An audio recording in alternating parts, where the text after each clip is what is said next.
नक्सलियों के press note जारी कर शांति वार्ता के प्रस्ताव पर गृह मंत्री विजय शर्मा ने जवाब दिया है। उन्होंने प्रेस वार्ता कर नक्सलियों का आह्वान किया है। उन्होंने कहा कि उनकी तरफ से कोई एक व्यक्ति भी वार्ता के लिए तैयार है तो हम चर्चा करेंगे। उत्तर पश्चिम सब जोनल ब्यूरो, इस सब जोनल कमेटी के द्वारा जारी प्रेस नोट है, जिसको इनके ब्यूरो जो हैं, जोनल ब्यूरो जो हैं, रूपेश, इस नाम से जारी किया गया है, भारतीय कम्युनिस्ट पार्टी माओवादी इनके द्वारा। मैंने कहीं इसको थोड़ा पता भी किया तो ये ठीक है, उन्हीं लोगों के द्वारा जारी किया हुआ पत्र है, पहला। दूसरा ये है कि इसमें एक बात कही गई है जो मैं विशेष रूप से आप सभी के माध्यम से इस विषय को पहुंचाना भी चाहता हूं, और आप लोगों के माध्यम से विषय पहुंचे भी हैं, क्योंकि जो लाइन मैंने हर बार कही वो लाइन इस पत्र में उल्लेखित है कि इस बस आंदोलन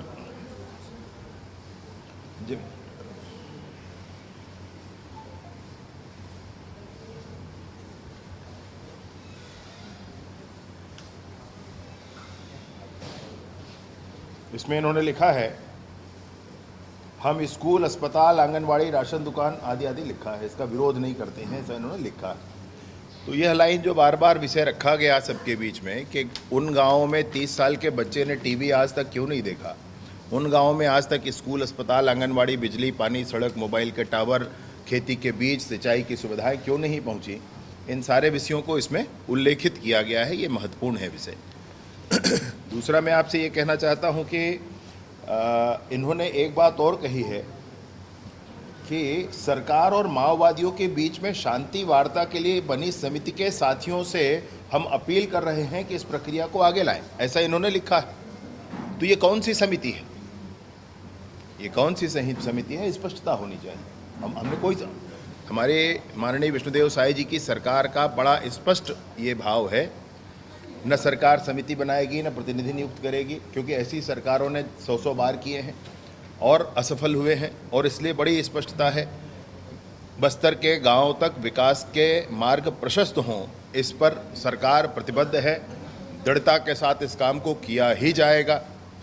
और अब समिति कोई सरकार नहीं बनाएगी, सरकार किसी को प्रतिनिधि नियुक्त नहीं करेगी। सदन में भी मुझसे विपक्ष ने पूछा था तो वहाँ भी मैंने स्पष्टता की थी कि इसमें हम कोई समिति नहीं बनाएंगे, हम किसी को नहीं भेजेंगे। चर्चा करना है, सरकार तैयार है, आप ज़रूर भेजें, हम बात करने के लिए तैयार हैं, और अच्छी रिहेबिलिटेशन पॉलिसी के साथ तैयार है। तो आप जब बताएंगे तो उस पर बात हो जाएगी। तो इन्होंने लिखा है किसी समिति के संदर्भ में, तो वह समिति कौन है मेरी जानकारी में नहीं है। अगर ऐसी कोई समिति है तो मैं उनके सुरक्षा की पूरा आश्वासन देता हूं, आए, बैठें, चर्चा करें, पहली बात। और दूसरी महत्वपूर्ण बात जो मैं आपके माध्यम से कहना चाहता हूं, इन्हें, इसको लिखने वालों ने कहा है कि हम ऊपर बात कर रहे हैं, उनसे बात करने में समय लगता है, ये है वो, 10 किस्म की बातें। मेरा विनम्र निवेदन है, माननीय अमित शाह जी ने बस्तर ओलंपिक में, वो वीडियो क्लिप आप ले लेना भैया, मुझसे उन्होंने कहा था कि मैं करबद्ध निवेदन करता हूं मुख्य धारा में आए। अभी बस्तर पंडुम में भी उन्होंने कहा कि मैं विनती करता हूं मुख्य धारा में आए। माननीय विष्णुदेव साय जी ने कई बार कहा है, निवेदन है, विनती है, मुख्य धारा में आए, गांव के विकास के मार्ग को प्रशस्त करें, गांव में रहने वाले लोगों को आज़ाद करें।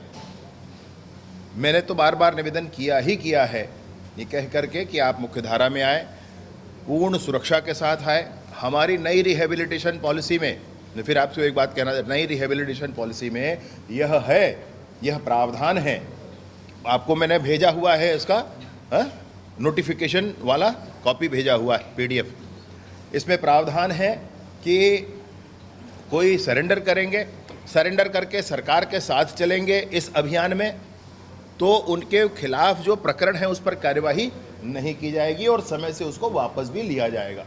और अब जो पुराने प्रकरण वाले हैं, जिनके 5-5, 6-6 साल हो चुके हैं, अब कोई परेशानी नहीं है, सरकार के इस अभियान के साथ है, उनके प्रकरणों को वापस भी हम लेंगे। माननीय मुख्यमंत्री जी का इसमें स्पष्ट भाव है कि उन प्रकरणों को वापस लिया जाएगा, तो वापस लेने की प्रक्रिया पर भी हम आगे बढ़ेंगे। इनसे भी मैं कहता हूँ कि किसी और की प्रतीक्षा न करें, मेरा ये विनम्र निवेदन आप जरूर पहुंचा दें वहां तक। शुरू से ही मेरी पहली वीडियो से निकाल कर आप देख लें, आज तक मैंने बार बार कहा है कि कोई एक व्यक्ति भी चर्चा को तैयार हो तो हम उनके साथ भी तैयार हैं। कोई बड़ी टीम, कोई बड़ा लीडर वूडर कोई मामला नहीं है भाई। एक व्यक्ति कहता है कि भाई मुझे सरेंडर करना है, हम चर्चा करना चाहते हैं, हम तैयार हैं। दो व्यक्ति कहते हैं तो भी हम तैयार हैं। कोई छोटा समूह चर्चा के लिए कहते हैं तो भी हम तैयार हैं। कोई बड़ा समूह कहते हैं तो भी हम तैयार हैं। और विनती तो ऐसी है कि असम ने ऐसा प्रमाण प्रस्तुत किया हुआ है। अभी जब बस्तर ओलंपिक हो रहा था तो असम के बोडोलैंड के आंदोलन वाले जो आतंकवादी उस समय कहे गए, जिन्होंने 10,000 की संख्या में समर्पण किया, आज BTR बोडोलैंड टेरिटरी रीजन वहाँ पर है, वो चला रहे हैं और उसमें वो विधायक हैं और आदि आदि बड़ी संस्थाओं में है, अपने लोगों की सेवा कर रहे हैं और अच्छी सेवा कर पा रहे हैं। उनका प्रतिमान लें। हम लोगों ने उनको भी बुलाया था बस्तर ओलंपिक में, गांव-गांव घूम करके उन्होंने इस बात को कहा है। तो यह भी उस समय हुआ है। ऐसे ही प्रमाणों के साथ इतने विश्वसनीय माननीय नरेंद्र मोदी जी की सरकार है, माननीय अमित शाह जी का आह्वान है, विष्णुदेव साय जी का मार्गदर्शन है और उन्होंने भी कहा है। और मैं व्यक्तिगत तौर पर भी इस बात को कहता हूं कि मैं हृदय से लगाकर, मैं सीने से लगाकर और पूरा लाइफ सेटल होते तक ये सरकार खड़ी रहेगी। 4 साल, अब 3.5-4 साल है सरकार के पास, लगभग 4 साल है सरकार के पास। 4 साल में सब कुछ ठीक हो जाएगा। मेरा विनम्र निवेदन है, शीघ्रता करें, बात करें, आगे बढ़ें, रिहेबिलेट हों।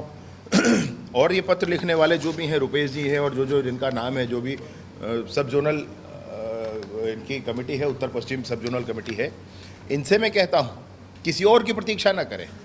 आपके हृदय में भाव है, आप आगे बढ़ें और जिनसे बातचीत है उनको सूचना संपर्क कर दें, उनसे भी बात कर लें। ये भी आगे बढ़ें, अपनी बात करें, बात करके आप मुख्य धारा में आए। ये बंदूक छोड़ें, क्योंकि फिर आप बंदूक का जवाब चर्चा से नहीं हो